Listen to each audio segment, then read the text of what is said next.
debatnya sampai 6 jam, 6 kali pertemuan. 6 kali pertemuan itu sampai bingung mau bicara apa, karena kalau bicara fisika itu memang betul-betul kalau nggak diulang-ulang dan nggak yang betul-betul mengerti itu memang agak sulit sekali ya MRI itu. Tapi saya yakin kalau teman-teman sudah tahu mengenai basic mulai dari eksitasi, maksudnya mulai dari magnetisasi longitudinal, nanti begitu magnetisasi longitudinal, begitu badan kita masuk ke dalam medan magnet, kita ketemu sama namanya B0 tadi, medan magnet, terjadi presisi kan. Precision, spin precision itu hanya terjadi pada saat proton kita ketemu B0 yang udah ada di dalam medan magnet, tapi belum ketemu radiofrekuensi. Nah, dari precision itulah terjadi frekuensi Larmor.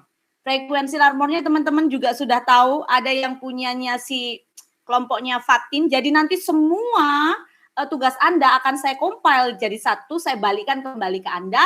Nanti Anda akan dapat satu komprehensif keseluruhan dengan bahasa Indonesia yang dari Anda untuk Anda dan dari kita semua, bagaimana memahami kompleksitas fisika MRI. Nah, setelah tadi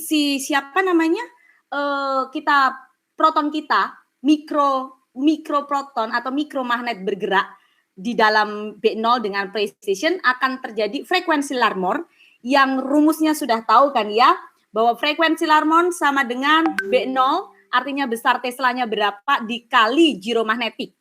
Itu sudah konstanta. Baru setelah kita proton dalam tubuh kita juga memiliki frekuensi Larmor itu yang ada di dalam medan magnet, kita ngeklik lah sekuen baru jalan, itu ada radiofrekuensi yang dikeluarkan.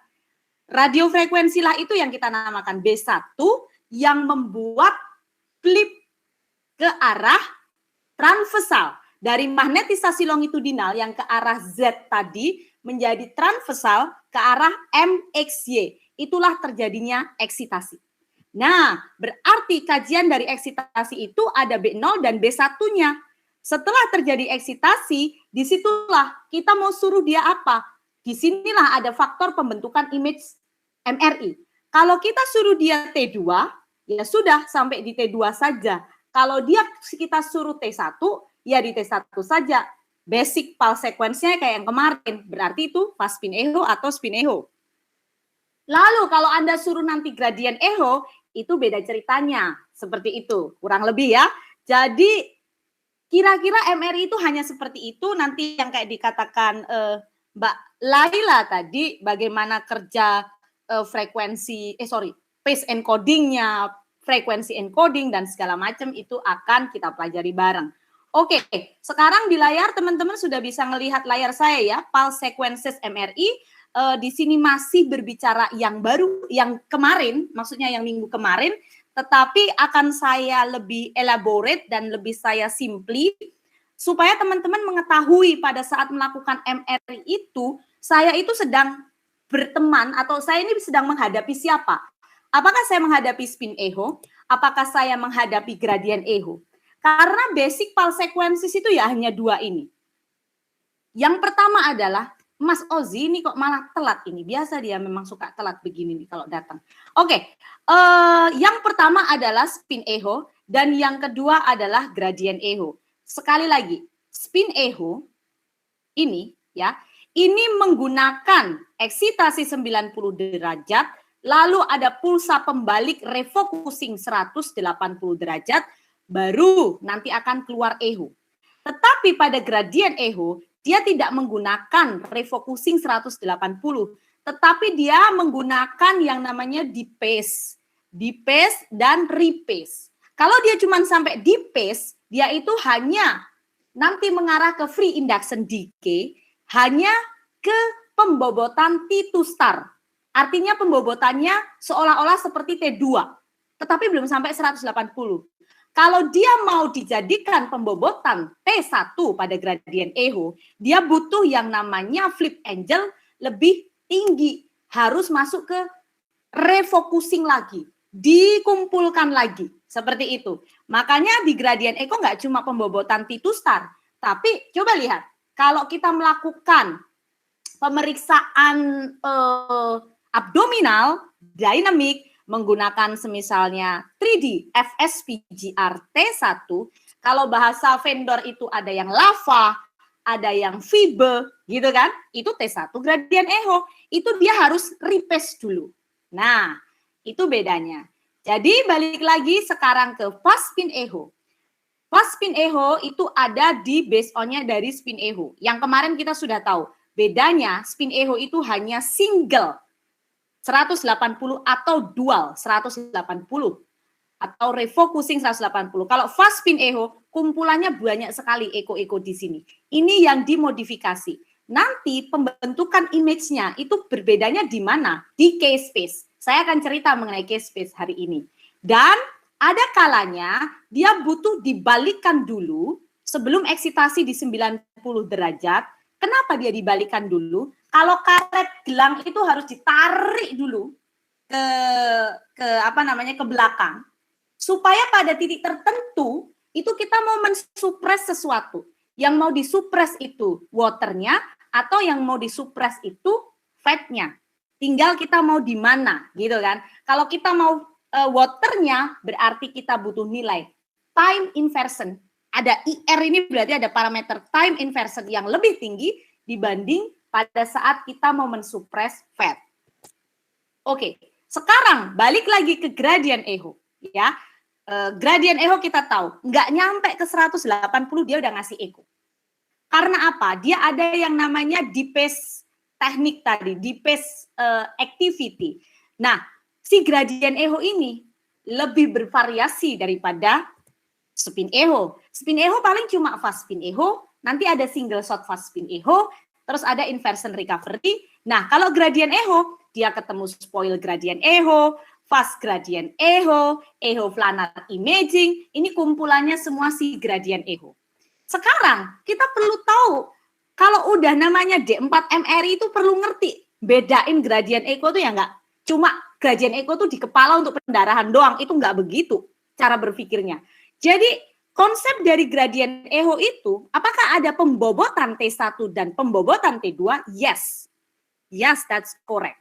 Tinggal, kita kan sudah tahu mindset-nya. Kalau T2, gampangannya nih, cairan warnanya putih.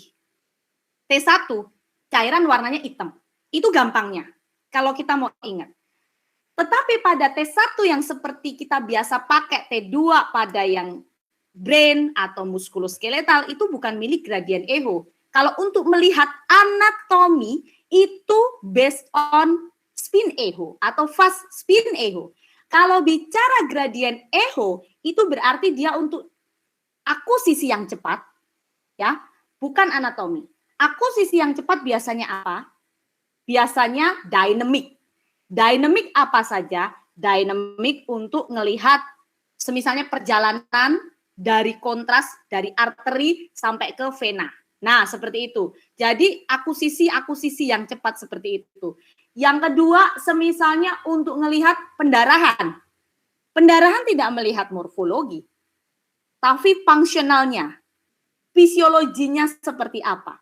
Jadi, kalau sampai hari ini banyak sekali perkembangan pulse sequences yang diadaptasi untuk melihat banyak seperti fMRI, pembuluh darah, terus ASL, arterial spin labeling untuk melihat perfusion, well, that's gradient echo.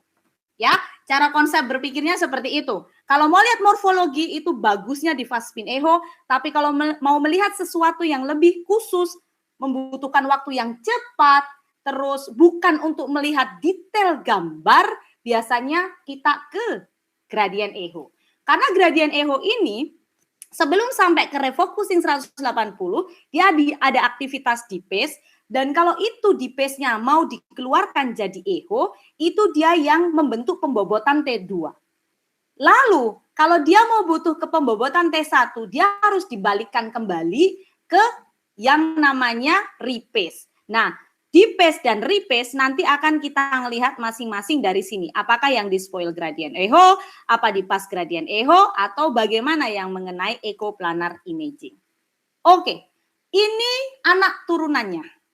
Ya, ini anak turunannya dari spin echo, gradient echo, ini banyak sekali. Ini ada inversion recovery, fast inversion gitu kan. Terus fast spin echo yang kemarin kita katakan ada XL ini yang berkaitan dengan radiofrekuensi, fast recovery fast spin echo gitu kan. Terus single shot fast spin echo, banyak sekali di sini. Di sini pun juga untuk yang vendor lain ada yang namanya single shot fast spin echo ini kita namakan haste, itu juga ada gitu. Jadi ada beberapa hal yang coba nanti dilihat korelasi. Nanti coba saya akan kirimkan akronimnya ke email teman-teman, biar nanti kalau matching-matchingkan itu gampang sekali gitu ya. Karena ini bahasa yang akan saya kasih, ini mostly bahasa general, tinggal nanti dilihat bagaimana dengan bahasa yang per vendor. Oke, balik lagi, ini cuma satu slice. Saya cuma bilang, si Larmor frekuensi ini terjadi pada saat kita belum ketemu yang namanya radiofrekuensi. Badan kita masuk ke MRI, itu terjadi precision, setelah precision akan menghasilkan Larmor frekuensi. Begitu radiofrekuensi ditembakkan di dalam tubuh kita, kita punya si hidrogen tadi menghasilkan same frekuensi dengan yang ditembakkan tadi, ya, karena hidrogen dalam tubuh kita more than 65% or 70% itu water ya. Nah, itu akan menjadi apa namanya? Eksitasi. Nah, ini ya Z axis-nya tadi yang kita bilang di sini ke arah medan magnetnya sama gitu, yang magnetisasi longitudinal. Begitu dia dapat radiofrekuensi, itu yang terjadinya eksitasi. Nah, nanti juga di sini kita akan belajar mengenai K-space. K-space itu apa sih gitu kan? K-space itu pengkodean atau filling atau memasukkan bahasa-bahasa encoding. Jadi kalau dikatakan encoding itu kayak kode. Nah, si Mbak Lala tadi nanya mengenai phase encoding step. Langkah-langkah bagaimana setelah signal-signal itu kita dapatkan, ya, itu ada satu proses, ada satu waktu, butuh proses di mana dia harus dikodekan, dimasukkan dengan bahasa matematika algoritma khusus, itu masuknya caranya seperti apa? Apakah saya masuknya baris berbaris manual, atau saya masuknya ditumpuk jadi satu terus masuk seperti itu, atau saya masuknya dari tengah dulu sampai keluar ke dalam. Nah, itu yang namanya K-space. Jadi spatial orientation. K-space ini space dari kata ruangan. Jadi kita mengimajinasikan sesuatu yang proton-proton tadi udah dikasih dengan radiofrekuensi, dimatikan dong. Dimatikan, signalnya dapat kan. Begitu signalnya dapat, ini mau saya kumpulkan kemana? Ini mau saya bawa kemana? Nah, signal yang sudah dihasilkan, yang diproduksi tadi, itu harus disusun sedemikian rupa supaya untuk menghasilkan gambaran. Nah, proses penyusunan, pengisian dari ruangan yang kita katakan K-space, itulah yang namanya bagaimana si phase encoding, frekuensi encoding, terus berapa number slicesnya, terus volume pixelnya seperti apa, itu bekerja. Artinya, frekuensi encoding berkaitan dengan orientasi. Bagaimana panjangnya, terus frekuensi encoding bagaimana lebarnya, seperti itu. Jadi, dia akan mengkode, oh, bagian signalku masuk ke sini, yang ini masuk ke sini, masuk ke sini, masuk ke sini, masuk ke sini. Tinggal, kalau saya bawa signalnya tadi pakai sepeda, beda dengan Mas Dedi misalnya bawa signalnya pakai Ferrari, atau yang satu ada yang bawa signalnya pakai motor, misalnya motor apa gitu kan, berbeda kecepatannya, berbeda waktu tempuhnya, berbeda jalannya bagaimana, tapi ujung-ujungnya saya mau ngasilin gambar. Nah, itu. Jadilah di sini di gradien tadi yang K-space ini nanti ini berbicara mengenai gradien, itu di sini ada ruangan. Kalau ada, maksudnya bukan ruangan ini ya, maksudnya sesuatu yang kita meimajinasikan ada satu tempat yang harus diisi oleh signal itu supaya nanti jadi gambaran. Nah, itu si gradien tadi, ada gradien Z yang long axis sama dengan arah medan magnet B0. Terus dia ada juga phase gradien, frekuensi gradien, dan slice gradien. Perhatikan di sini. Ini ada yang namanya frekuensi gradien, ini ada yang namanya phase gradien, ini ada namanya slice gradien. Ini bahasa hardware. Begitu diterjemahkan di bahasa gambar, ini lihat.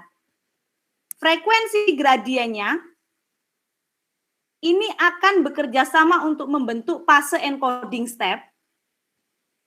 Fase gradien di sini akan bekerja sama untuk membentuk frekuensi encoding step, dan slice gradien di sini akan bekerja sama untuk membentuk number of slices. Siapa yang mengerjakan ini? Ada satu proses di mana namanya Fourier transformation. Saya stop di sini dulu, saya akan tunjukkan sesuatu yang berkaitan dengan ini. Sebentar.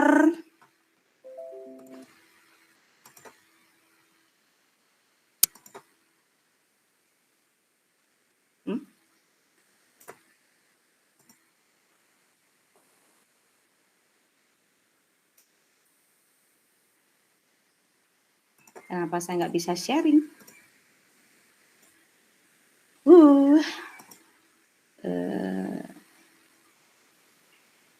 Jendela.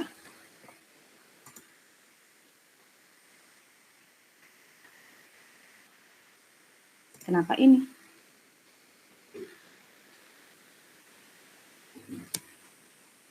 Kok ini yang keluar?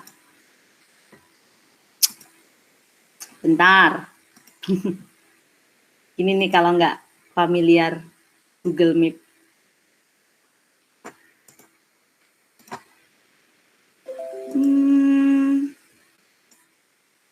Ini biasa kan ya, masuk ke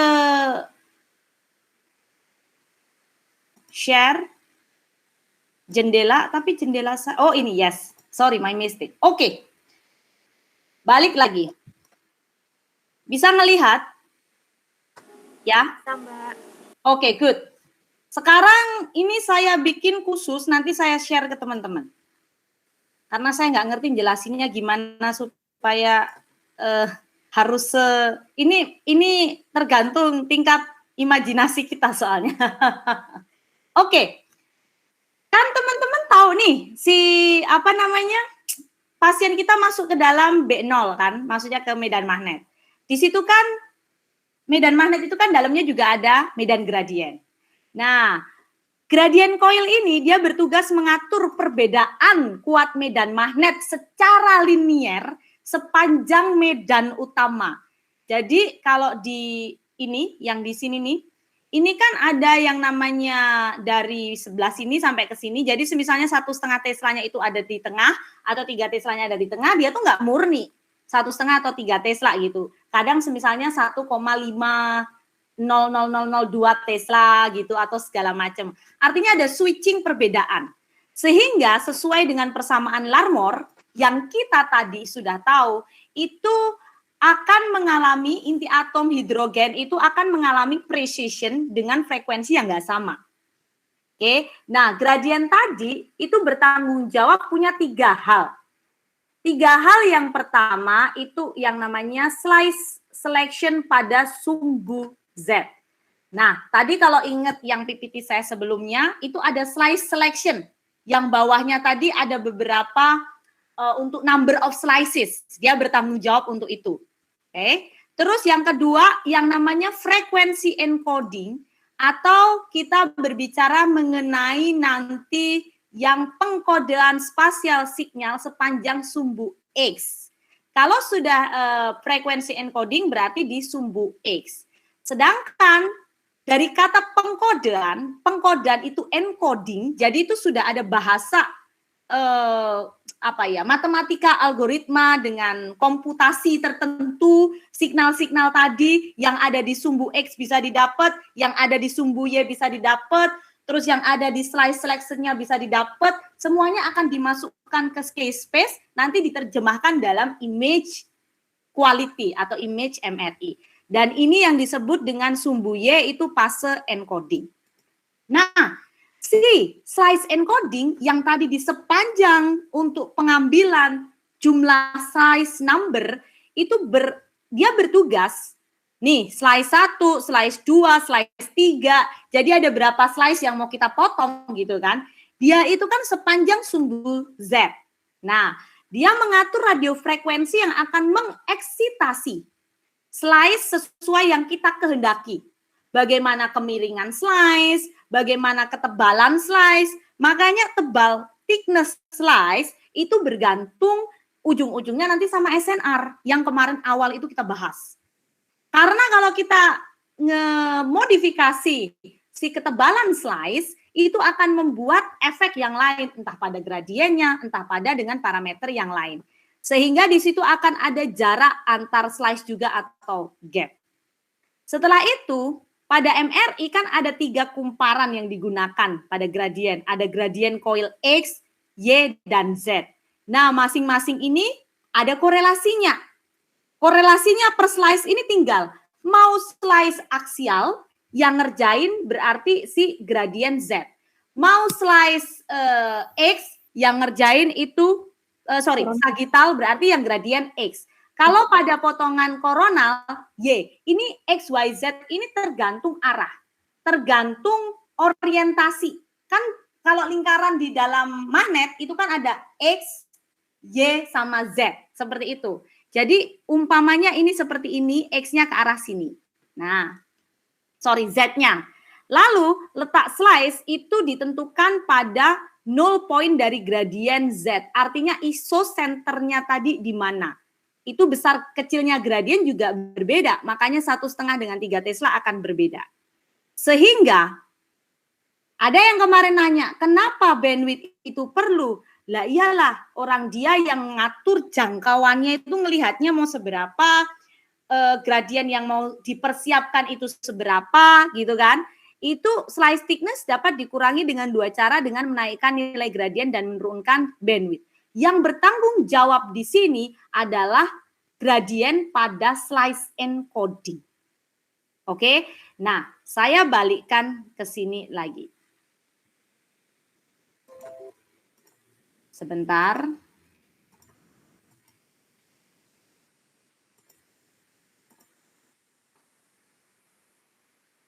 Oke. Saya balikkan kembali ke sini. Slice gradient itu yang bawah ini tadi. Yang mengatur bagaimana berapa slice yang kita mau. Sedangkan nanti kalau kita bicara frekuensi gradient, ini kayak panjang kali lebarnya saja, tinggal yang mana yang kita ambil. Seperti itu.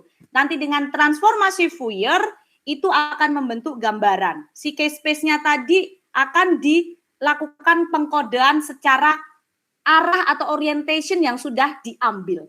Jadi, saya itu di proton bagian mana, tumpuan X, Y, Z-nya di mana, itu akan divisualisasi sama dia. Oke, sekarang balik lagi ke spin echo. Nah, kalau bicara spin echo, ini kan kita sudah tahu kemarin mengenai konvensional spin echo yang belum ada echo trend length-nya. Belum ada modifikasi refocusing 180. Jadi dia itu masih 1 atau 2 doang nih 180-nya untuk dapat signal. Yang mempengaruhi siapa? Yang mempengaruhi ini teman-teman, time echo dan TR. Lihat di sini ada free induction decay.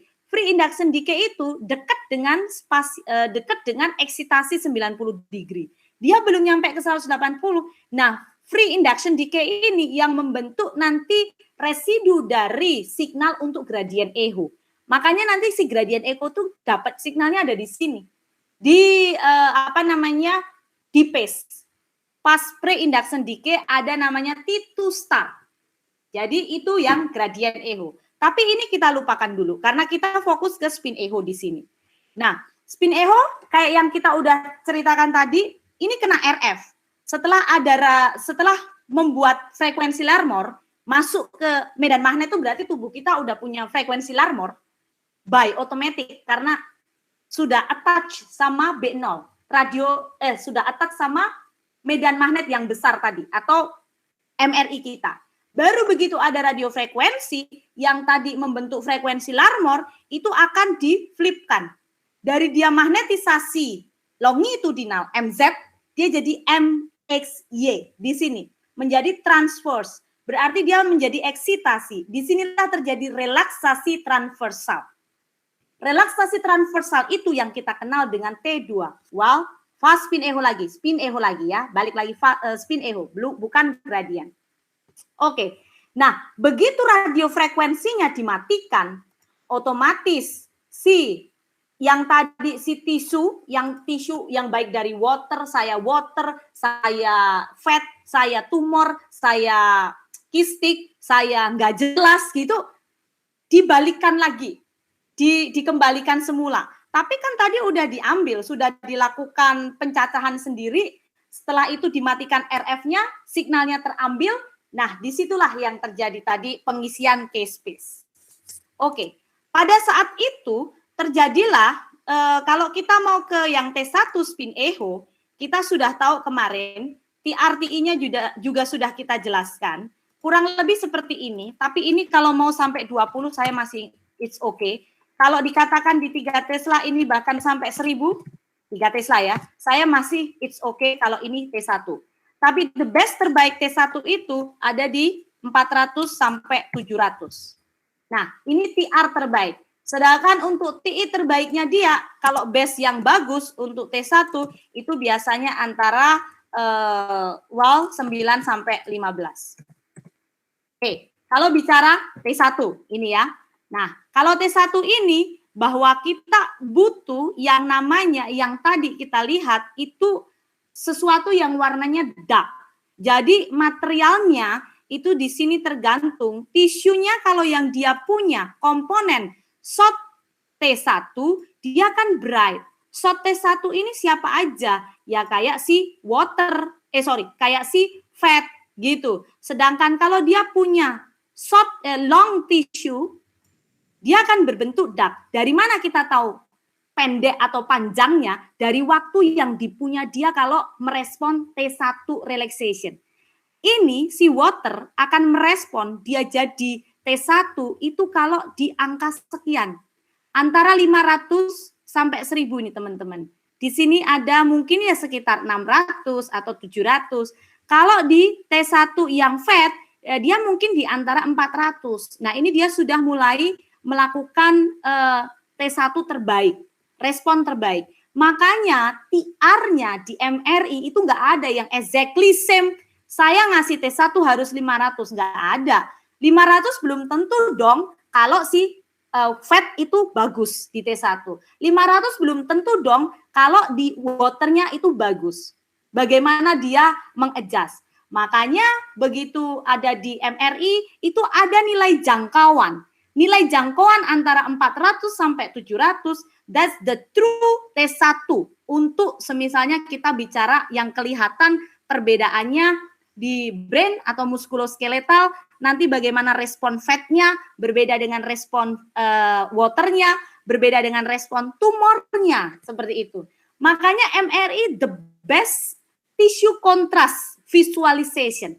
Gak ada modalitas lain selain MRI yang mampu menunjukkan bagaimana terbaiknya gambaran untuk melihatkan tisunya.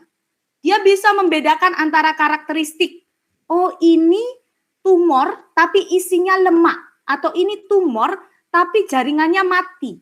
Ini tumor tapi masih ada konten darahnya, bisa.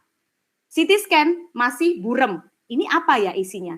Karena tidak memasukkan faktor intrinsik yang ada dalam protonnya kita as a human untuk menunjukkan gambaran image quality-nya. Kurang lebih seperti itu kalau kita mau mengkaji secara lebih deep dive. Nah, kalau kita bicara spin echo yang tanpa echo trend length, itu ada keuntungannya. Dia memiliki signal yang bagus, dia memiliki SNR yang bagus. Ini signal to noise itu dia punya SNR yang bagus dibanding fast spin echo. Which is ini saya akan membandingkan dengan fast spin echo. Tetapi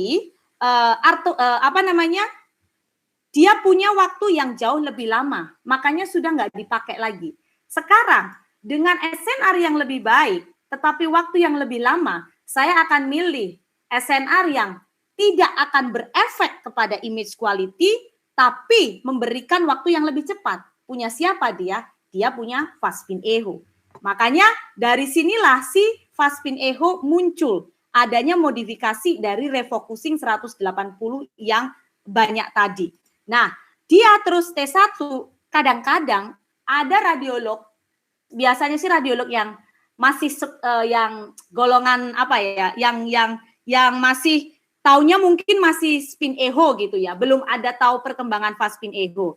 Untuk kontras mekanisme, looks like bukan kontras agen ya, ini bukan kontras media.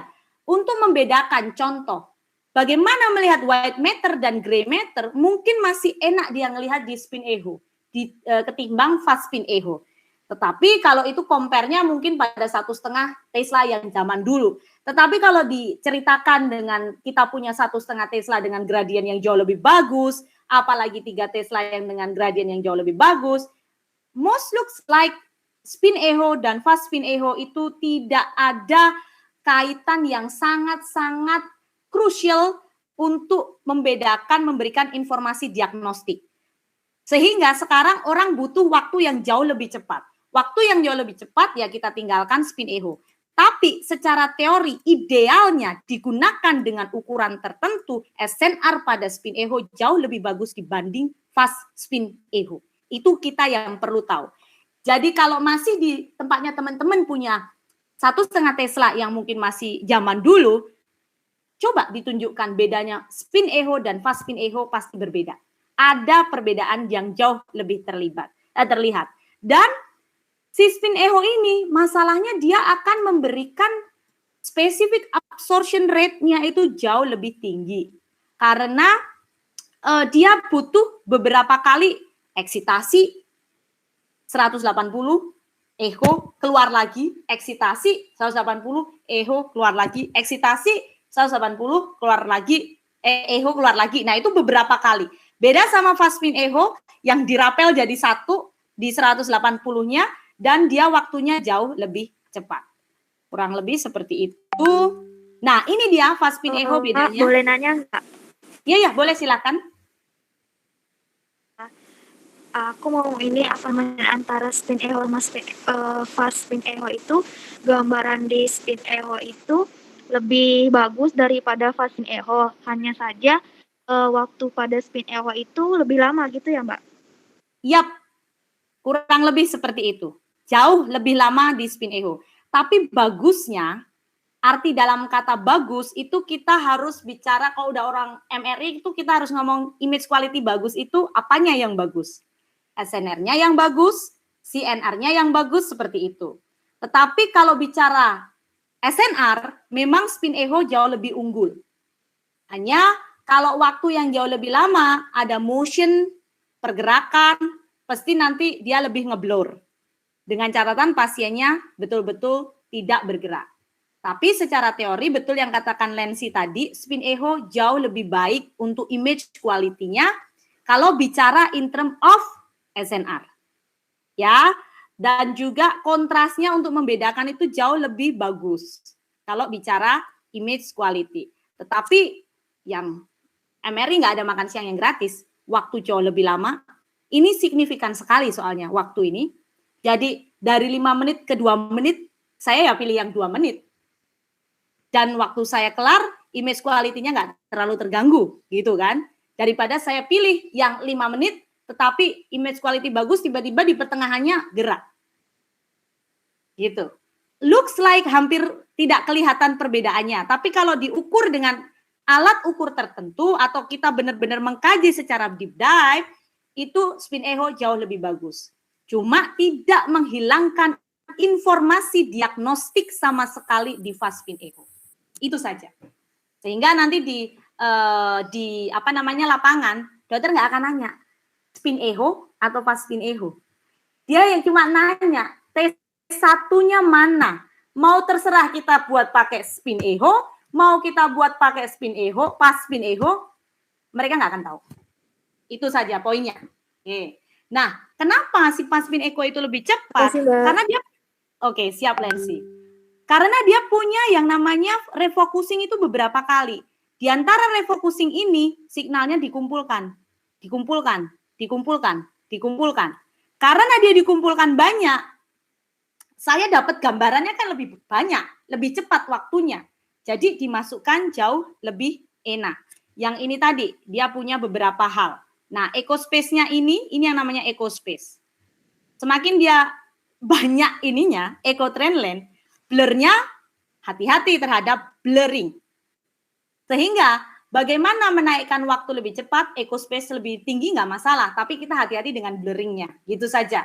Blurringnya berkaitan dengan apa? Nanti kita lihat parameter yang lain, matriksnya, number of excitation atau number of average-nya. Oke, berbeda T1, berbeda dengan T2. T2 tadi kita bicara di sini waktunya. Nah ini berkebalikan.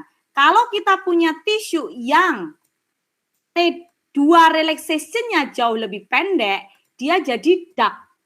Tetapi kalau kita punya material tisu yang T2 relaxation-nya dia lebih panjang, dia akan bright. Siapa itu? Water. Water posisi di mana? Di sini. Dia butuh waktunya itu sedikit lebih panjang dibanding dengan fat untuk merespon T2 relaxation. T2 relaxation itu kapan? Pada saat kita spin-spin magnetization pada decay di 37%. 37%-nya punya water, itu butuh waktu, mostly looks likely itu sekitar sekian time-nya. Ini di sini semisalnya. Sedangkan punya fat dia di sini. Dia sudah di 37% itu dia di sini. Sedangkan water dia masih agak sedikit lebih lama. Nah, di sini kita compile lah, kita range waktu terbaiknya. Makanya di sini ada TR dan TI, time echo, time repetition yang harus memberikan waktu yang paling maksimal. Seperti itu. Kalau kita sudah bicara ke TR dan TI, timingnya berapa, yang kita katakan long TR dan long TI. Beda dengan yang T1 tadi. Kalau ditanya, TR terbaiknya berapa? TR terbaik saya akan bilang memang di atas 3.000. Tapi kalau ada di lapangan itu 2.500 sampai ke 5.000, itu bagi saya masih T2. TR terbaik kalau untuk T2 yang mau betul-betul hitam, itu kita start 100 sampai 140. Ini heavily T2 weighted. Jadi pengen lihat yang very dark. Makanya kalau di T2 fat set itu untuk si TI itu nggak sampai hitam-hitam dong. Dia muncul di antara sekitar 65 sampai 80. Nah, jadi kalau T2 aku udah ngeklik fat set kok, tetapi kok masih hitam, dokterku mau agak sedikit putih. Apa yang kita adjust? TI-nya. Jadi T2-mu kehitaman nih, atau proton density-mu kehitaman nih. Jadi mana yang kita adjust? TI-nya. Gitu saja. Jadi kalau biasa kita pakai TI, coba besok lihat di rumah sakitnya lagi, biasa kita pakai TI 100, diturunkan aja kalau dokter masih sering komplain, ini terlalu hitam. Aku belum bisa membedain, kasih 90. Karena TI itu untuk T2 dari 80 sampai 120 masih oke. Tapi kalau memang dokter mau yang benar-benar hitam, heavily T2 weighted dia bisa masuk ke 100 sampai 140. Tapi kalau fat set turunin saja TI-nya. Biar nggak terlalu hitam. Oke, kurang lebih seperti itu. Nah, disinilah ada yang namanya contrast timing in fast spin echo. Contrast timing tuh waktu siapa? Waktu materialnya. Waktu material T2 kena waktu material water kena si T2 relaxation. Si waktu material tumor kena T2 relaxation. Waktu materialnya si fat kena T2 relaxation. Akan berbeda dengan T1 relaxation. Akan berbeda dengan proton density relaxation. Maka ada yang namanya range, rentang TI dan rentang TR pada masing-masing pembobotan. Fast spin echo, ingat ini ada tambahan echo trend link. Nah, echo trend link-nya itu ada di sini. Ini yang saya ambil kebetulan di mana tempat saya kerja, vendornya GE. Nah, di sini coba nanti dilihat di vendor yang lain, itu akan ada. Bagaimana Anda akan memberikan TR-nya di sini berapa, TI-nya berapa. Semisalnya kita tutup yang T2 propeller ini, aksial T2 propeller saya tutup. Anda harus lihat, TI-nya ini 110. Terus TR-nya 6.971.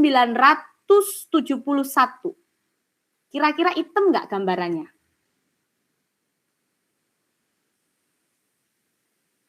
Itu pembobotannya sedikit hitam tidak ini? Hitam. Iya, hitam. Kira-kira kita bisa mainkan berapa? Semisalnya TI-nya kita mau kasih berapa? Lihat echo trend line-nya. 30, Bo. Gede banget. Semisalnya, apakah salah kalau saya nulis di sini, oh, TI-nya saya ganti 90 aja. Terus echo trend line-nya saya turunin deh jadi 24. Nanti automatically auto TR Anda akan turun. Coba saja seperti itu mainnya. Jadi kalau di fast spin echo itu sangat tergantung pada yang namanya TI dan echo trend line-nya yang ada di sini nanti akan mempengaruhi TR-nya. Kalau sudah menggunakan yang automatic TR, mesin akan memberikan yang terbaik. Tetapi kalau belum ada yang menggunakan automatic TR, Anda bisa ngeklik semisalnya saya tulis 4.500. Nanti begitu Anda tulis 4.500 akan memberikan pengaruh yang berbeda dengan scan time. Loh kok scan time-nya tinggi? Turunin aja, sebenarnya jadi 4.000. Kalau dia cenderung lebih turun, berarti dia jauh lebih bagus. Nah, itu kurang lebih seperti itu. Yang dikatakan resolusi itu yang mana? Yang ini nih. Ada yang namanya voxel size. 0,4 kali 0,4 kali 4. Ini yang Mas Dedi mungkin tanyakan kalau untuk bicara di T2 harness kemarin. Untuk yang tipis. Seperti itu. Kurang lebih seperti itu. Nah, setiap kita ganti slice thickness, voxel slice-nya akan berubah. Setiap kita ganti slice thickness, spacing thickness-nya, ini pun juga akan berubah. Tetapi kalau di sini TR, ini akan mempengaruhi terhadap bicara CTI sama echo trend line. Bandwidth di sini teman-teman. Bandwidth di sini, Anda bisa, semisalnya ini 3 Tesla kebetulan. Jadi saya taruh bandwidth tinggi, 50. Tapi kalau 1,5 Tesla, Anda bisa kasihlah 32, taruh di situ. Ini akan mempengaruhi. SNR ini nilainya. Ini 1,3 atau 133%. SNR-nya maksimum, penuh, bagus. Harusnya dengan waktu 1 menit 31 detik, gambaran memang sedikit hitam, SNR bagus, gambarannya oke. Tapi begitu dokter komplain, terlalu hitam nih, turunin aja TI-nya, 90. Echo trend line-nya, well, mau turunin 2 step juga nggak ada masalah. Nanti tinggal lihat waktunya.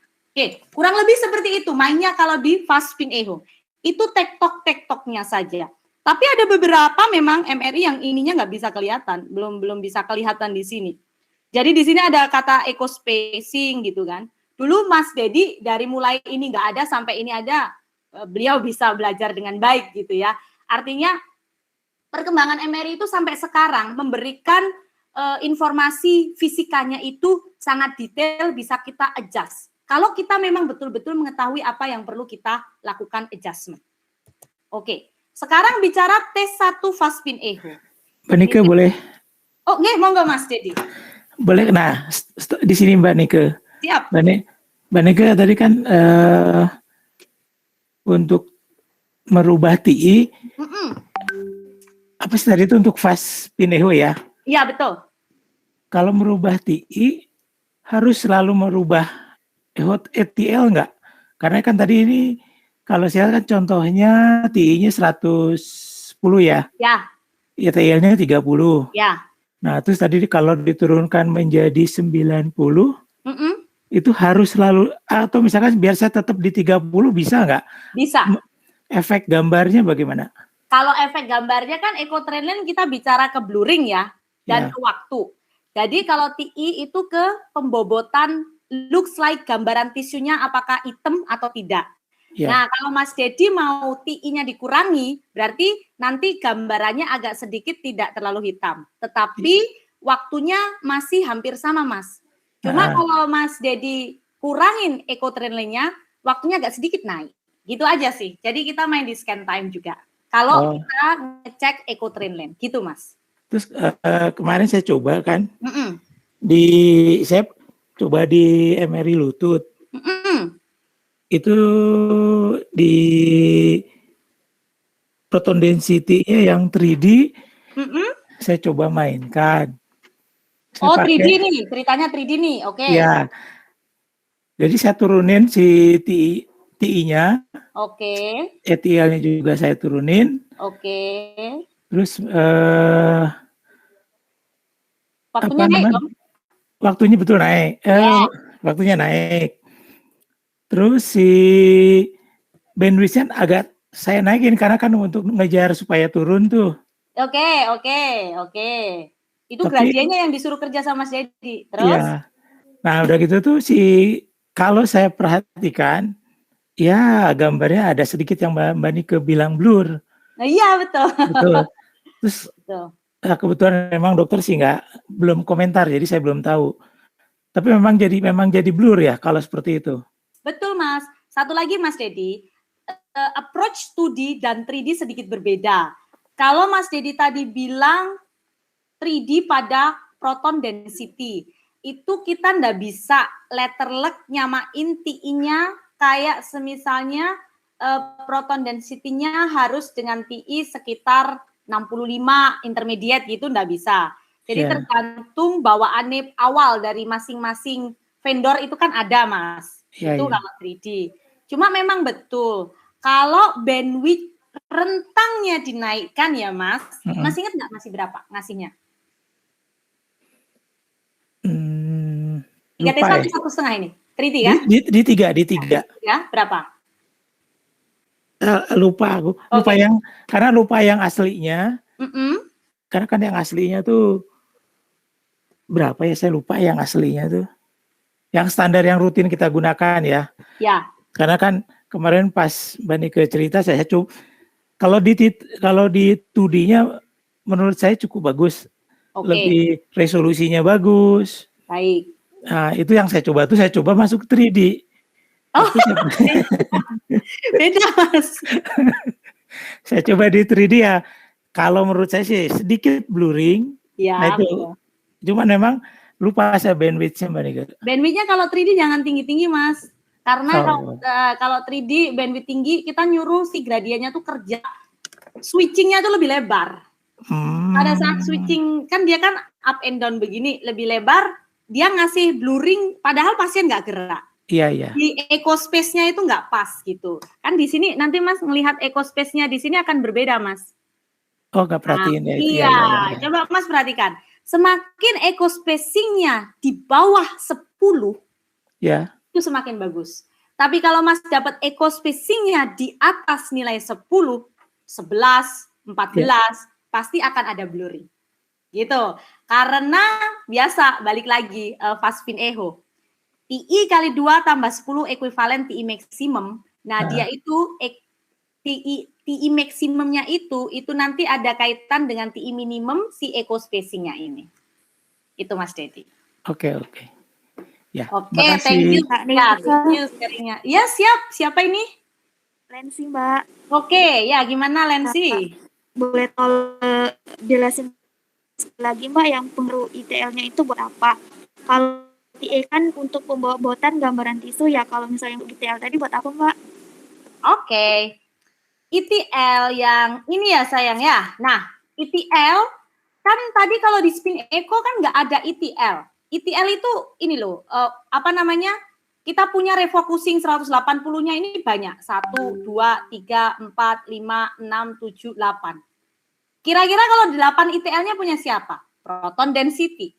Kalau spin echo, itu ITL-nya maksimal cuma 2 Lensi. Nggak boleh 3. Karena kalau sudah 3, berarti sudah ada modifikasi. Nah, itulah yang dinamakan fast spin echo. Kalau di spin echo, dia nggak punya gerbong bawahnya banyak gini. Sekarang, kalau saya mau pembobotan proton density, balik lagi dong. ITL-nya seharusnya dia berapa? Nah, ini dia proton density. ITL-nya seharusnya antara 7 sampai 14. Sekarang, coba aja besok bahan skripsinya gampang. Bedain aja proton density dengan ITL 110 dengan ITL 8. Gitu aja. Scan time-nya jelas berbeda. Lalu, idealnya kalau sesuai teori, yang semakin banyak ITL-nya, waktu jauh lebih cepat, tapi gambaran blurring-nya jauh lebih tinggi. Sekarang, apakah dengan rentang antara 8 dan 10, kan sudah termasuk pada proton density dong? Harusnya dia nggak terlalu tajam perbedaannya antara ITL 8 dan 10. Karena saya akan ngejar. Saya akan ngasih ITL-nya ini 10 untuk waktu saya lebih cepat.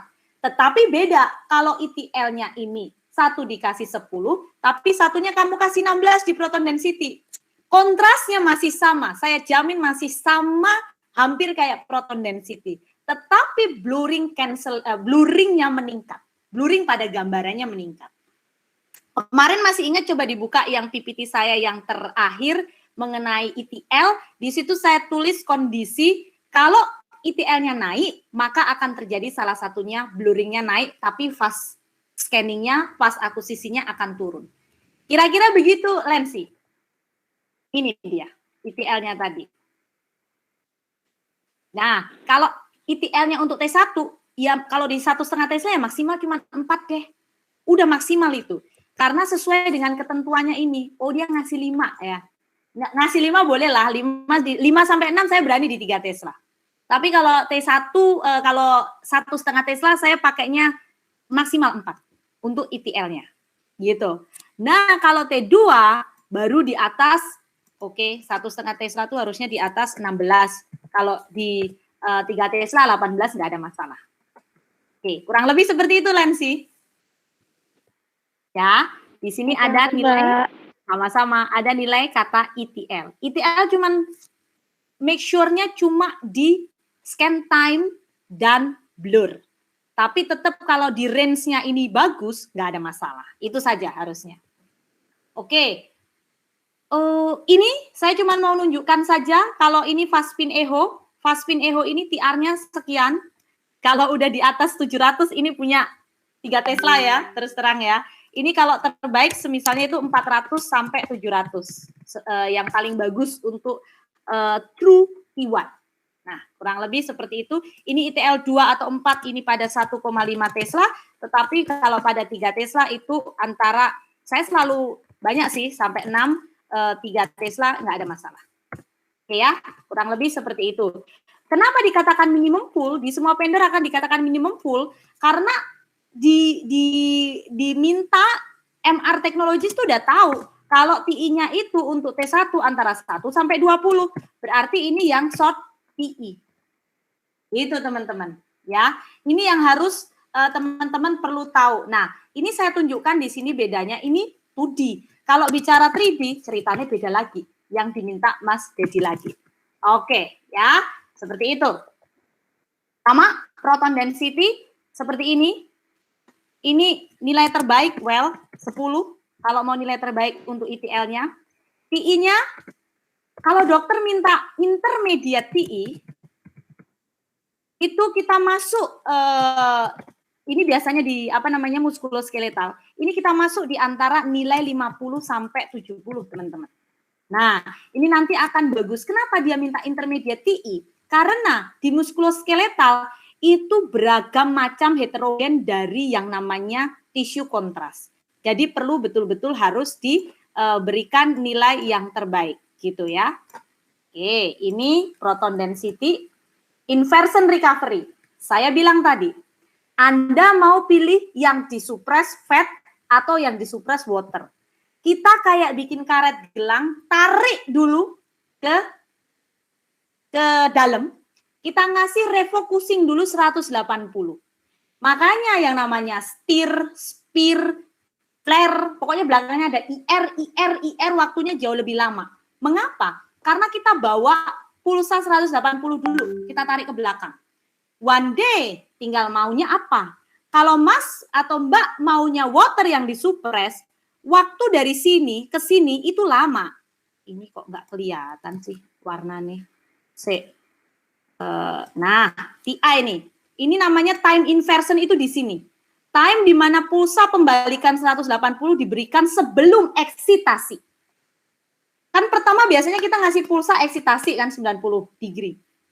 Tapi kalau yang namanya nanti ada nilai TI, time inversion, dia harus dibalikkan dulu, dikasih 180, ditarik dulu, sama-sama ditarik, artinya semua material dalam tubuh kita ditarik dulu, begitu ditarik, dikeluarkan yang di nolnya mana. Kalau fat dia lebih cepat, kalau water ya dia di sini baru dikasih. Seperti itu ya. Ini artinya bedanya di sini. Kenapa di IR? Misalnya ada kata-kata baca. Kenapa di stir atau kenapa di flare itu contrast to noise ratio-nya jauh lebih bagus dibanding T2 biasa atau dibanding fat set?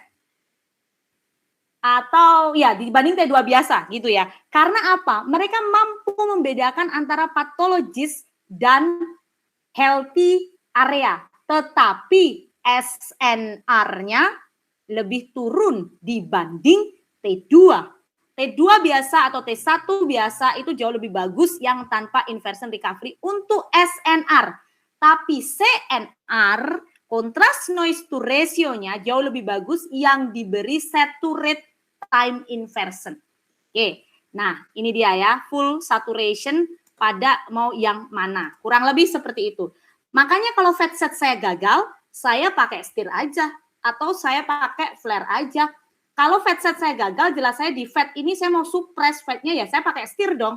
Lebih gampang karena saya tahu dia akan null di signal lemah. Gitu, kurang lebih. Flare yang akan null di signal water. Lihat, TI-nya jauh lebih panjang dibanding yang stir. Stir ini nilainya 200, di bawah 200 untuk nilai TI, siapa tahu keluar kan di ujian. Kalau flare nilai TI-nya itu di atas 2000. Ya, ini jauh lebih tinggi. Nih, TI-nya 2000 sampai 4000 milisecond. Oh, yang sini saya nggak kasih apa tadi ya. Oke, ini nilai TI-nya untuk stir itu antara pokoknya kurang dari atau pokoknya kurang dari di bawah gitu ya, saya tulis ya, di bawah 200 milisecond. Oke, untuk fat yang disuppress. Nah, alright. Ini yang kemarin saya cuma mau singgung saja, T2 flare dan T1 flare sama-sama yang disuppress water. Lihat ventricle, tengahnya, dalamnya yang semuanya pure water tersuppress habis-habisan. Tetapi gray matter dan white matter-nya akan berbeda. Tinggal responnya siapa yang dikasih T2 relaxation-nya. Kalau T2 relaxation di white matter dia jadi dark. Tapi di white matter di T1 flare dia jadi white. Ya, seperti itu. Karena siapa yang bedain? Anda kasih Anda kasih TR dan TI-nya aja berbeda. Kalau si TI-nya kurang lebih hampir sama karena harus tinggi. Oke. Ini stir tadi sudah. Nah, stir itu dimanfaatkan bisa sampai untuk melihat plexus brachialis sampai sekarang. Jadi kalau ditanya, itu loh yang tersupres semua. Teman-teman harusnya nggak usah ngelihat ini siapa ya. Ini tuh nggak usah dilihat dulu sebenarnya. Tapi kalau ada pertanyaan dikasih, dokter, kamu tahu nggak sih ini gambaran apa? Lihat gambaran ini, teman-teman langsung tahu, oh ini fat-nya semuanya tersupres. Kalau fat-nya tersupres ya pasti fat set. Tapi fat set apakah dia bisa mensupres dengan baik? Nggak ada challenge di sini. Oh biasanya ini pakai inversion time. Gitu saja cara logikanya. Berarti ini adalah menggunakan inversion time stir. Tinggal nanti 2D atau 3D. Nah ini nih, kalau 3D dia bisa berani di atas 200. Bahkan sampai 400 juga ada. Oke, tapi kalau 2D as a theory, bisa baca lagi di Westbrook, itu di bawah 200 biasanya. Oke, sekarang, Kita bicara case space. Tunggu sebentar. Nah, lihat ini teman-teman. Case space scan time. Ini yang saya katakan di spin echo. Ini ruangan yang sudah disiapkan. Yang ke arah fase dan frekuensi tadi. Memanjang ke sana ke arah slice thickness-nya. Atau slice selection. Case space spin echo adalah case space yang paling konvensional, paling lama. Saya bilang tadi, timingnya lama. Kenapa? Perhatikan. Saya harus ngambil eksitasi one by one, dapat echo, balik lagi eksitasi, ke refocusing, echo, balik lagi, begitu kan. Nah, dia satu eksitasi menuhin di sini, satu. Terus di sini signalnya. Eksitasi lagi, signalnya. Eksitasi lagi, signalnya. Berapa kali saya harus ngambil, teman-teman? Analoginya? Banyak kan? Rumusnya scan time apa? PR kali fase step, berapa kali fase, kali next, sama dengan scan time. Ini harus dihafal, teman-teman. Saya nggak mau tahu, pokoknya harus dihafal. Gitu ya. Artinya, saya punya pakai TR 1000 milisecond, saya kali dengan metric pace-nya saya 256, dikali dengan next-nya 1, maka saya harus punya waktu 256 second untuk dapatkan 1 kali akusisi. Well, sekarang, oke, 256 second itu berarti kalau dikonversi ke menit kurang lebih seperti ini. Gampang ya logikanya? Ini sudah saya pakai yang paling gampang ini menjelaskannya. Sekarang kita pakai fast spin echo. Siapa yang dimanipulasi? Refocusing radiofrekuensi 180 derajat. Ini kan RF-nya. Ini eksitasi. Ini echo. Refocusing, echo, signal ya maksudnya. Refocusing lagi, signal. Refocusing, signal. Ini taruhlah 1, 2, 3, 4, 5. T1 kah? Kurang lebih. Berapa kali? 1, 2, 3. Taruhlah di sini 15. 15 berarti kita ngambil apa? Proton density.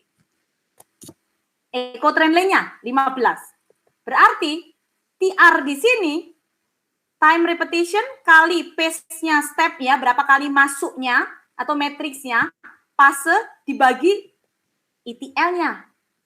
Otomatis itu scan time-nya. Contoh, langsung dalam sekali jebret, saya dapat. Karena saya akumulating sendiri. Dan 100 kali 256 kali 1 kali bagi 15, saya dapat 0,17 second. Kurang lebih seperti itu kalau pada saat signal masuk ke case space. Kalau yang spin echo tadi satu signal, eksitasi, signal, eksitasi, signal, eksitasi. Ini sekali saya punya satu ruangan, saya akan bikin seperti ini, bret, gitu. Oke, ini fast spin echo. Makanya kalau ininya jauh lebih banyak teman-teman, masuknya ke sini mungkin terlalu cepat, readout-nya pada frekuensi gradien terlalu cepat, kadang-kadang suka desak-desakan, nggak pas, gitulah kurang lebih. Nggak pas, dia jadi blurring. Itu analoginya. Oke, ini kepala, ini si shoulder, ini si leher, semisalnya. Dia cepat fast spin echo. All tissue, T1, proton density, T2, fat set bisa semua dilakukan. Fast spin echo bisa di neuro, muskuloskeletal, body, kardiak, dan breast.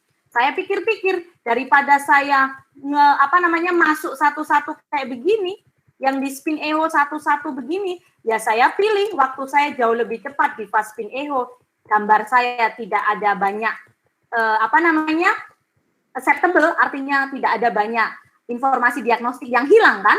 Jadi saya akan pilih fast spin echo. Oke, dan ini yang paling banyak digunakan sekarang. Sekarang, kalau case space-nya si single shot fast spin echo, itu gimana? Nah, ini dipakai di aplikasi yang butuh. Halo? Oke, ini aplikasi yang ada feedback ke saya. Oke. Ini digunakan di aplikasi yang butuh waktu cepat karena mungkin breathing. Dia butuh ETL-nya sungguh-sungguh harus naik dan ada batas maksimal. SSFSE, haste gitu ya, itu pokoknya yang satu lagi apa ya, lupa saya namanya. Nah itu ini sama konsepnya. Butuh ETL yang sangat-sangat tinggi karena dia butuh cepat, tetapi teman-teman, luring kan tahu.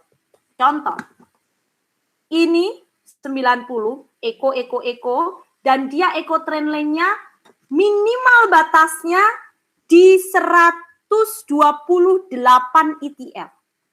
Baru kita katakan itu single shot fast spin echo. Sekali tembak fast spin echo. Maksudnya gitulah, single shot fast spin echo.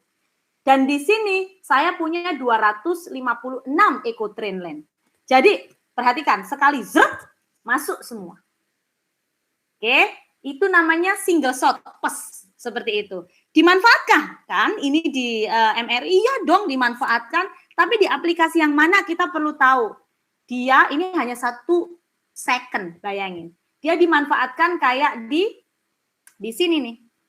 Nah, di ultra fast imaging. Cari nanti ya. Kalau di sini ada ultra fast imaging gitu, itu punya siapa? Itu ya kayak single shot fast spin echo, haste, ada pakai MRCP yang cuman tarik napas tahan hanya 4 detik doang. Oh, itu berarti punyanya single shot fast spin echo gitu. Terus di abdominal, semuanya pasti banyaknya ya di body dan kardiak. Atau kardiak yang sine, begitu tarik napas tahan dapat beberapa gambar gitu ya. Terus dia langsung bisa lihat bergerak dinamiknya. Siapa dia? Single shot fast spin echo. Apakah bagus dipakai di kepala? Untuk anatomi screening, untuk anatomi detail nggak akan bagus. Tapi kalau untuk screening cuman ngelihat bagaimana nanti ngepasin korpus kolosum semisalnya, bagusnya di mana? Atau kalau punya Mas Dedi itu punya SCPC-nya seperti apa? Nah itu pas di situ. Tapi bukan untuk melihat secara detail, tetapi untuk screening semuanya. Tapi ingat ya, jangan disamakan dengan fast spin echo. Beda cerita. Karena akan saya bilang image-nya di sini blur, tetapi tetap masih bisa digunakan sebagai screening karena memang digunakan. Caranya gimana single shot fast spin echo? Case space-nya itu cuma dipakai kayak pencerminan doang. Half Fourier acquisition technique. Jadi saya udah masukin ini linear, saya udah ngerti dong. Nanti saya akan coding sama persis ini di bawahnya. Jadi saya cuma merefleksikan, kayak saya ngelihat cermin, oh saya lihat itu ada gambaran saya bisa mengkode, oh seret seperti ini, berarti nanti akan saya menyamakan persis seperti yang saya punya sekarang.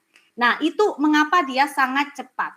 Dan ETL-nya itu harus hanya minimum 128 ETL baru bisa kita katakan that's a single shot fast spin echo. Contohnya di mana? Di sini teman-teman.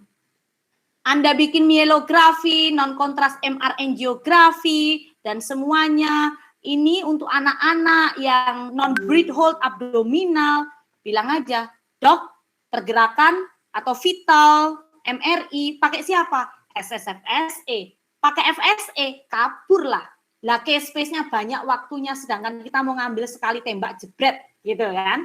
Kurang lebih seperti itu analoginya. Oke, saya sini lagi sebentar. Nah, sekarang kita bicara echoplanar imaging. Echoplanar imaging itu kan kalau bicara ada yang gradient echo, ada yang spin echo. Nah, di sini kita pakai yang spin echo. Jadi dia itu cuma 180, tapi nggak pakai 180 lagi, dia itu punya ekonya banyak. Dia dibantu siapa? Dia dibantu dengan yang frekuensi pace-nya tadi, yang di sini, yang di gradiennya, supaya menduplikasi seperti itu. Dia beda loh sama si fast spin echo yang 180 echo, 180 echo, 180 echo. Kalau spin echo, echo planar imaging, ini dia refocusing 180, tapi beberapa kali numpuk echo. Nah, beberapa kali numpuk echo, beda dengan Ini yang spin echo, echoplanar imaging itu ada dua, ada yang spin echo, ada yang gradient echo. Kalau yang gradient echo, dia pakai rephase, dephase. Nah, di sini dia dipakai untuk mengambil beberapa echo. Sehingga echoplanar imaging nggak mungkin untuk structure anatomi. Echoplanar imaging itu ya untuk difusi, terus untuk fMRI, seperti itu kurang lebihnya. Nah, bagaimana dia? Sama, ini sekarang case space-nya echoplanar imaging itu pengisian atau kata-kata filling teknik. Jadi case space filling teknik itu sangat punya kolerasi terhadap waktu scanningnya. Nah, bagaimana dia case space filling tekniknya? Dia seperti ini, teman-teman. Oke, saya gedein lagi. Kalau yang biasa itu satu-satu kan tadi, jebret, fase begini. Nah, ini frekuensi fase, Mbak siapa? Laila. Ini kok frekuensi fase? Fase encoding. Yang ini frekuensi encoding. Encoding itu pengkodean gitu ya. Frekuensi encoding tuh melihatnya dari sini ke sini. Kalau fase encoding itu dari sini ke sini. Oke, ini saya masukin ETL yang 128, zret. Yang ETL ke 127, zret. ETL ke berapa itu, zret, gitu ya. Tapi kalau echoplanar imaging, dia curang nih. Dia masuk 180,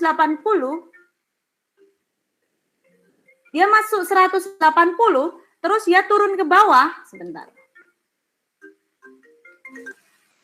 Oke, masuk turun ke bawah, di skip yang 127. Balik lagi ke 125 ke 26, skip lagi. Begitu terus skip. Ada beberapa hal yang dia skip. Nah, karena dia skip beberapa lajur pengisian, makanya dia jauh lebih cepat untuk rapid imaging. Nah, itulah yang dinamakan echoplanar imaging. Kalau echoplanar imaging tadi punya dua, satunya yang spin echo dan satunya gradient echo, jelas yang lebih cepat gradient echo. Pakai dephase dan rephase doang. Oke, sekarang kita bicara diffusion weighted imaging. Mas Bayu, kasih tahu ya waktu saya. Soalnya yang minggu depan saya butuh 1 jam untuk nanti kalian presentasi. Setelah saya lakukan koreksi. Oke. DWI ini seperti ini nih prosesnya. Dia digunakan salah satu aplikasi untuk echoplanar imaging, teman-teman. Nah, si DWI ini, kalau yang echoplanar imaging untuk DWI, saya lebih suka yang spin echo. Spin echo yang API. Karena betul saya butuh sesuatu yang cepat, tetapi nggak terlalu cepat banget. Tetapi kalau untuk MR perfusion, untuk dynamic susceptibility contrast, saya juga butuh echoplanar imaging. Tetapi saya butuh yang gradient echo. Karena saya mau melihat susceptibility-nya. Dan di gradient echo itu jauh lebih bagus. Nanti coba dicek. DWI Anda untuk kepala yang biasa untuk melihat stroke, p-value 1000, itu spin echo echoplanar imaging atau gradient echo echoplanar imaging. Nah, itu kita perlu tahu satu-satu konsepnya ini pulse sequence-nya buat apa. Sekarang balik lagi ke DWI. DWI ini itu adalah teknik MRI untuk melihat bukan morfologi, tapi bagaimana diffuse tisu-tisu di area yang mau dilihat. Contoh pada otak.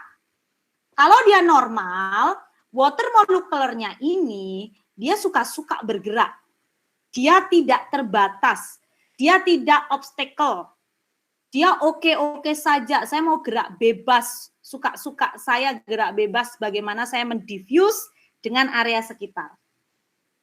One day, dia harus pergerakannya terbatas.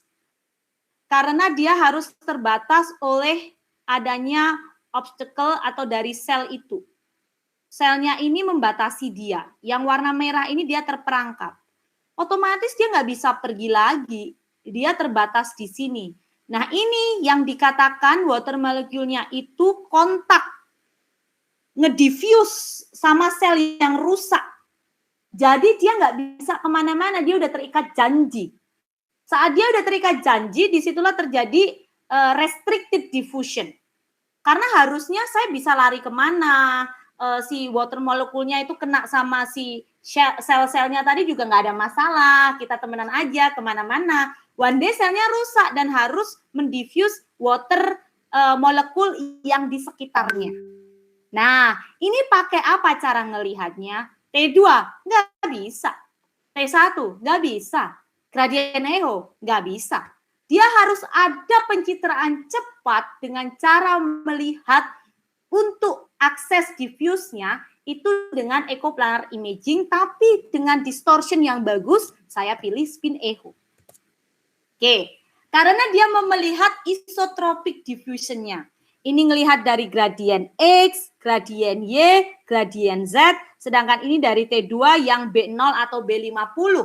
Direction-nya ini harus digabungkan jadi satu XYZ untuk ngelihat bagaimana pergerakan diffuse-nya tadi. Dia menggunakan echoplanar imaging.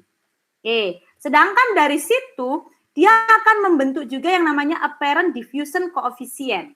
Nah, ini adalah refleks dari bagaimana si material atau properti-properti tisu tadi secara refleksinya. Jadi dilihat secara matematikanya. Ini sudah komputasi matematika.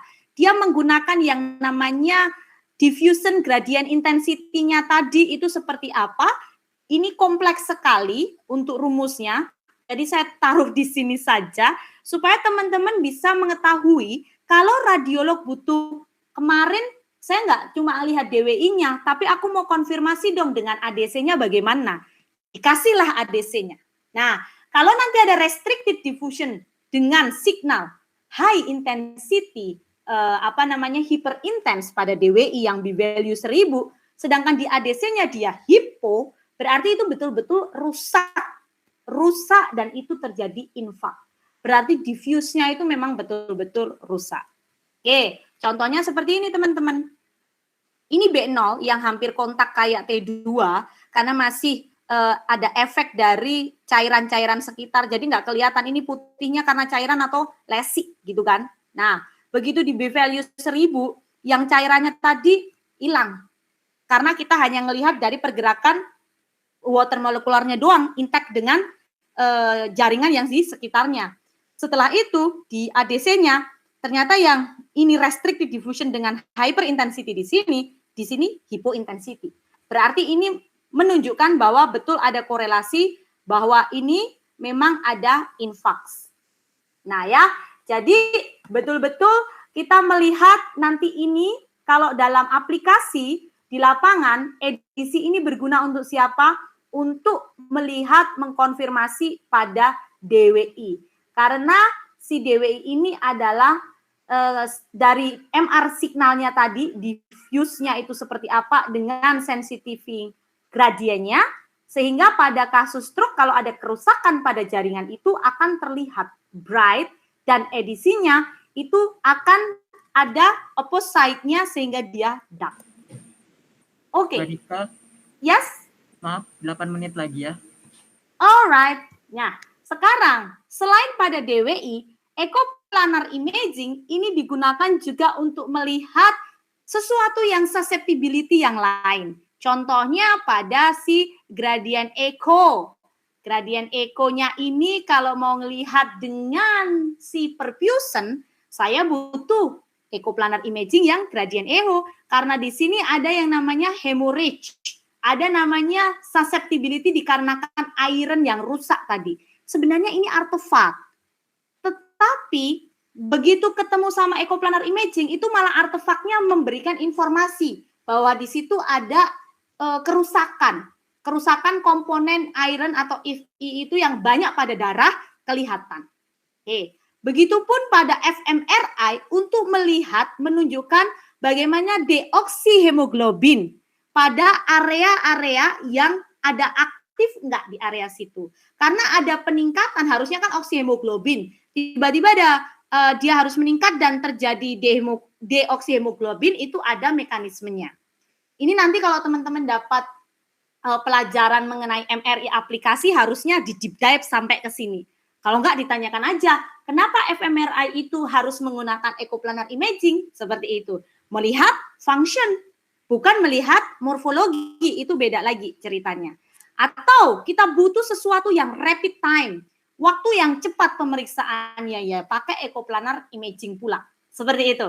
Jadi banyak hal yang digunakan dengan pulse-sequence echoplanar imaging. Begitupun juga dengan gradient echo. Kalau balik lagi ke gradient echo, sebentar.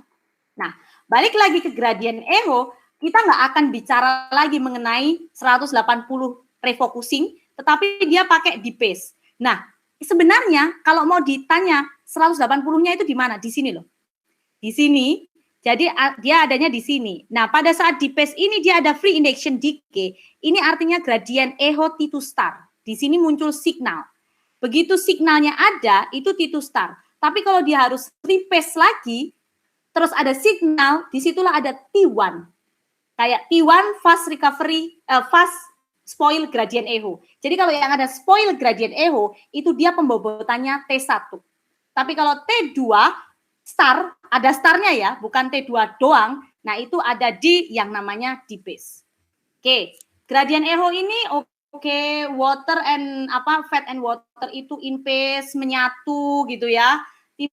Tiba-tiba dia harus buyar, D-phase lagi untuk dapat si signal. Setelah itu kalau dia harus ke rephase, signalnya tadi T2 star gradient echo, dia rephase, dia dapat signal lagi, itu signalnya jadi T1 pembobotan spoil gradient echo.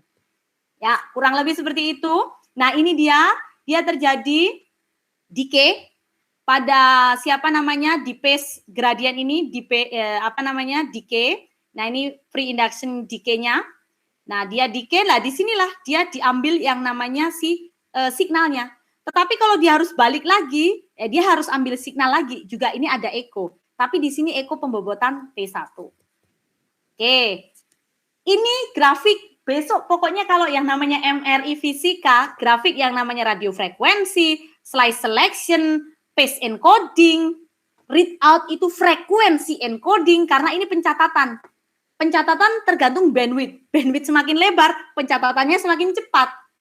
Jadi kadang-kadang nggak pas gitu kan. Nah, ini echo-nya, signalnya gitu. Ini echo timing-nya yang diambil.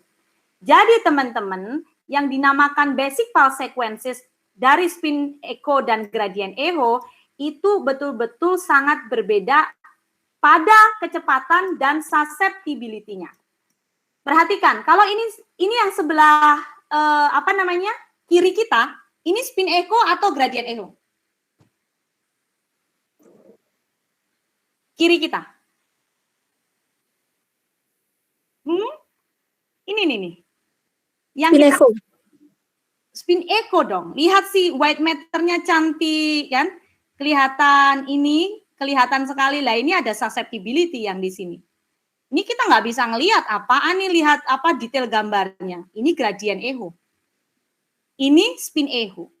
Jadi kelihatan perbedaannya itu harus kelihatan sekali. Mungkin sekarang memang sulit ya, apalagi kalau teman-teman ya nggak ada MRI. Aduh, pasti apa yang Nike bilang ini ngomong apa aja saya kagak ngerti kali ya gitu kan. Tapi setidaknya teman-teman inilah ditelan dulu lah. Ini kalau seperti ini spin echo itu bagus sekali morfologinya, tetapi kalau ngelihat si gradient echo ini bleketot kayak gini ya, kalau udah bahasannya ini kadang-kadang kalau ada seperti ini pasti ini susceptibility tinggi di gradient echo. Sehingga kalau di gradient echo kadang-kadang itu udah dia susceptibility-nya tinggi gitu ya, maka kadang-kadang kita kesulitan kalau dia ada loss seperti ini. Nah, tetapi dia bagus sekali kalau untuk melihat artefak-artefak yang ada seperti ini teman-teman. Ini kelihatan, lihat nih gradient echo, ini T1. T1 itu berarti dia punya si spin echo, ya spin echo ini. Nah, ini kan kelihatan bagus sekali, cantik. White matter-nya tuh yang warna putih nih, kalau benar-benar di sini white matter tuh yang di dalam. Terus yang di luar ini gray matter. Ini mau lihat white matter, gray matter, mana ada bisa kelihatan. Tapi lihat sesuatu yang berbeda di sini. Di sini ini putihnya bisa putih karena yang lain, tetapi di gradient echo hitam hanya karena iron yang banyak pada darah yang rusak. Nah, gitu teman-teman. Oke, sekarang susceptibility ini kalau pada fast spin echo beda lagi dengan susceptibility pada gradient echo. Susceptibility pada spin echo itu betul-betul dia rusak karena inhomogeneity. Dia lost signal di area sini. Jadi fat set-nya hilang. Kenapa lost signal? Di sini ada air gap, ada udara. Nah, disinilah dia rusak. Sedangkan kalau kita pakai semisalnya Dixon teknik atau STIR, ini jauh lebih terbantu dibanding dengan fat set biasa. Well, ini. Kalau mau besok siapa tahu bahan skripsi, kalian cari-cari aja. Orang pal sequence itu banyak banget kok. Tinggal tekniknya mau apa? Mau karena chemical seed base, bisa dilihat dari CHES atau fat set, ini biasanya dipakai di spektroskopi, atau water excitation, atau Dixon teknik. Dixon teknik itu pembeda, dibedakan antara signal yang water dengan signal yang fat. Terus apa mau based on inversion recovery, kita bicara STIR, atau mau yang hybrid, ada yang Spire, ada yang Sphere. Nah, ini bahasa vendor beda banget nih. Kalau Spire itu kita banyak kenal di Siemens dan di Philips, kalau di GE Spire itu namanya spesial fat set, dan Sphere kalau di Siemens dan Philips itu benar-benar namanya Sphere. Tapi kalau di GE namanya Aspire. Nah, beda lagi. Jadi Spire ini adiabatik pakai spesial fat set untuk khusus. Kalau Sphere dia menggunakan Aspire spesial yang memang inversion recovery-nya berbeda. Dia ada namanya preparation time. Kayak tadi ditarik dulu ke belakang. Nah, ini sama inversion time, sedikit berbeda aja, ini hanya teknik fat set. Oke, kurang lebih seperti ya. I'm sorry, time's up. Selesai kah? Yes. Oke, berarti sampai sini dulu. Masih ada 10 slide, tapi saya nggak mungkin untuk menerangkan lagi. Oke, kita ketemu besok lagi. Tapi besok langsung ke teman-teman yang akan presentasi ya. Kita tutup dulu sampai di sini. Sebentar. Mbak Dika izin. Ya. Kalau ada pertanyaan mata kuliah yang sekarang ini nih, materi yang sekarang, di email aja. Soalnya Boleh, kan waktunya boleh. nggak cukup. Boleh. Silakan nanti masuk email aja ke, kan teman-teman udah tahu email saya ya. Silakan nanti di email, nanti tulis dari siapa biar saya ngerti, jadi saya tahu bagaimana harus menjawabnya. Kurang lebih seperti itu ya teman-teman. Mohon maaf ceritanya kalau udah ngobrol nih soal MRI saya ngomongnya banyak sih, kalau nggak dikasih tahu Mas Bayu ya nggak kelar-kelar dari tadi. Oke Mas Bayu, seperti biasa boleh absen lewat foto. Boleh dibuka kameranya dulu yuk.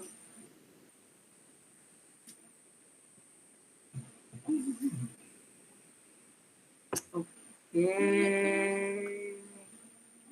Nah, udah mulai ya. Alright. 1, 2, 3. Oke, sudah selesai. Thank you teman-teman. Sorry ya, kalau ada pertanyaan silahkan langsung ke email saja. Have fun, happy weekend. Sampai ketemu minggu depan. Bye-bye. Bye, thank you. Terima kasih, Mbak. Sama-sama.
Halo,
Assalamualaikum warahmatullahi wabarakatuh. Waalaikumsalam warahmatullahi wabarakatuh. Selamat pagi semuanya. Selamat pagi, Pak. Oke. Masih 26 orang ya.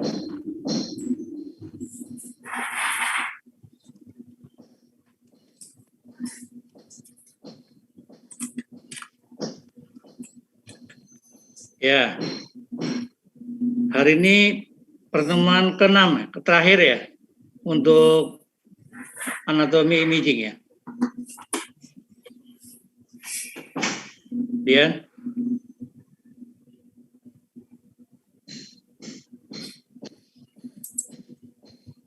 Kenapa? Apa? Pertemuan kelima. Oh, kelima, bukan ke-6? Bukan, Pak. Oke. Jadi saya mau mereview atau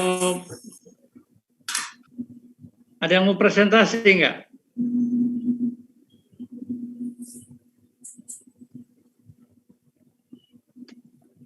Atau saya mau review tentang abdomen dan vaskuler.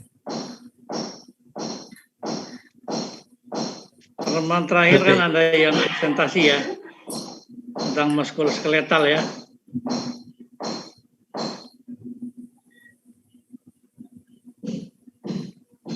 Oke.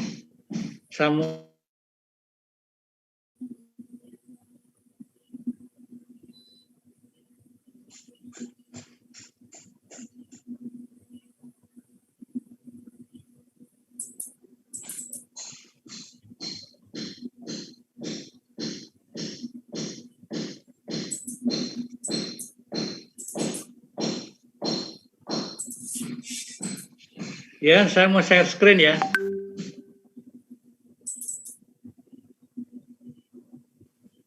Ya, Pak. Iya, Pak.